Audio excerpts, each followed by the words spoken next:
Assalamualaikum warahmatullahi wabarakatuh. Salam filsafat. Kami dari kelompok 4 akan merepresentasikan tentang Yunani klasik, para tokoh, dan pemikirannya. Oh iya, kenalan dulu yuk dengan kelompok 4. Yang pertama, Miftatul Husna dengan NIM 1262042010052. Yang kedua, Muhammad Yunadi Lil Iman dengan NIM 1262042020109. Dan yang terakhir dengan saya sendiri, Nurul Faradiba dengan NIM 1262042020119. Oke, jangan lupa disimak ya. Yunani klasik. Yunani klasik adalah periode yang berlangsung sekitar 200 tahun atau abad ke-5 dan ke-4 sebelum Masehi.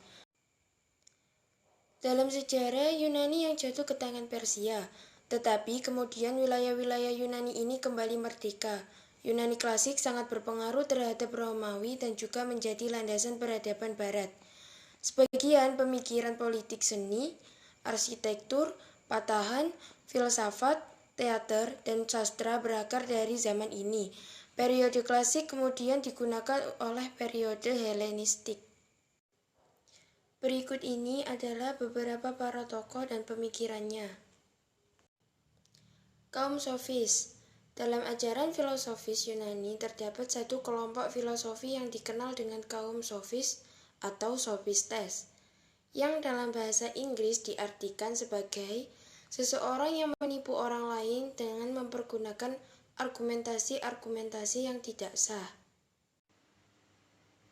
Sofisme bukan merupakan suatu aliran atau ajaran, akan tetapi lebih merupakan suatu gerakan dalam bidang intelektual yang disebabkan oleh pengaruh kepesatan minat orang terhadap filsafat.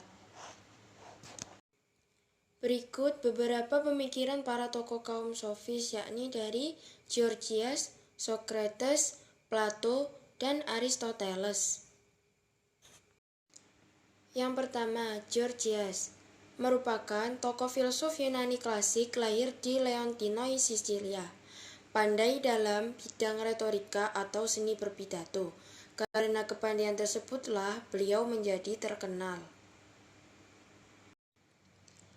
Inti atau pokok ajarannya. 1.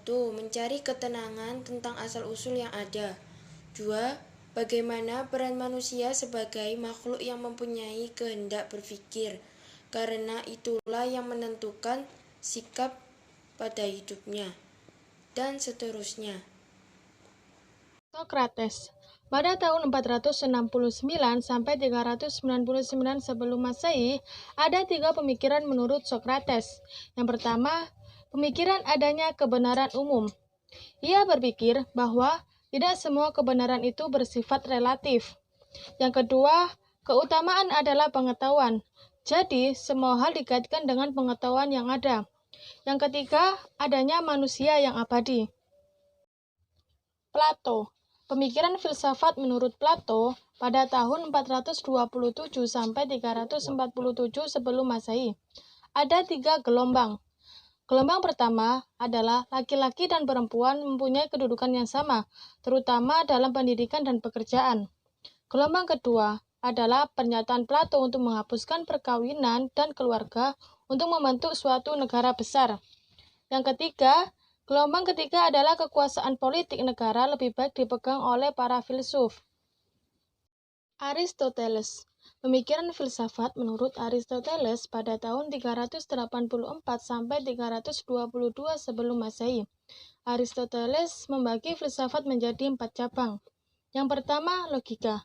Logika merupakan ilmu pengetahuan filsafat. Yang kedua, teoritis. Teoritis sendiri dibagi menjadi 3, yaitu ilmu fisika, ilmu matematika, dan ilmu metafisika. Yang ketiga, praktis. Praktis sendiri juga dibagi menjadi 3, yaitu ilmu etika, ilmu ekonomi, dan ilmu politik. Dan yang terakhir, poetika, yaitu menyajikan pokok-pokok pemikiran estetika. Saya akan membahas filsafat Helenisme Romawi. Zaman sesudah Aristoteles memang zaman yang berbeda sekali dengan zaman Aristoteles. Zaman ini adalah zaman yang baru diperintah oleh Alexander yang Agung, yang dinamakan zaman Helenisme.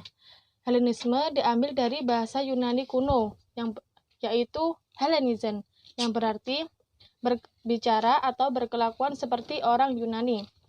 Pada zaman ini ada perpindahan pemikiran filsafat, yakni dari filsafat teoritis menjadi filsafat praktis. Semakin lama, filsafat menjadi suatu seni yang hidup. Terdapat 5 aliran filsafat pada zaman Helenisme ini. Yang pertama adalah Epikurisme yang berlangsung pada abad ke-341 sampai 271 sebelum Masehi. Epikurisme didirikan oleh Epikuros. Tujuan filsafatnya yaitu untuk menjamin kebahagiaan manusia. Yang kedua adalah Stoisme yang berlangsung pada abad ke-366 sampai 264 sebelum Masehi. Stoisme didirikan oleh Zeno yang berasal dari Cyprus. Inti ajaran Stoisme adalah bagaimana manusia dalam hidupnya bisa bahagia. Yang ketiga adalah Skeptisme yang berlangsung pada abad ke-360 sampai 270 sebelum Masehi. Skeptisme didirikan oleh Pirhe. Pokok ajarannya adalah bagaimana cara manusia agar dapat hidup selalu bahagia, karena disinyalir bahwa sebagian besar hidupnya tidak bahagia, sehingga manusia sukar sekali mencapai kebijaksanaan. Berikutnya adalah Neopitagoras yang merupakan campuran ajaran dari Plato, Aristoteles, dan kaum Stoa. Neopitagoras didirikan oleh Apollonius dari Tyana yang hidup pada abad pertama sebelum Masehi. Dan yang terakhir adalah Neoplatonisme yang didirikan oleh Plotinus dan Ammonius Saccas, kurang lebih 5 abad setelah Aristoteles meninggal. Inti ajarannya merupakan pengulangan ajaran Yunani yang lama. Pemikiran ini dipengaruhi oleh Plato dan Aristoteles dengan diberi pengalaman batiniah untuk menuju ke kesatuan dengan Tuhan Yang Maha Esa. Sekian dari kelompok kami. Jika ada kurangnya, mohon maaf. Terima kasih. Wassalamualaikum warahmatullahi wabarakatuh.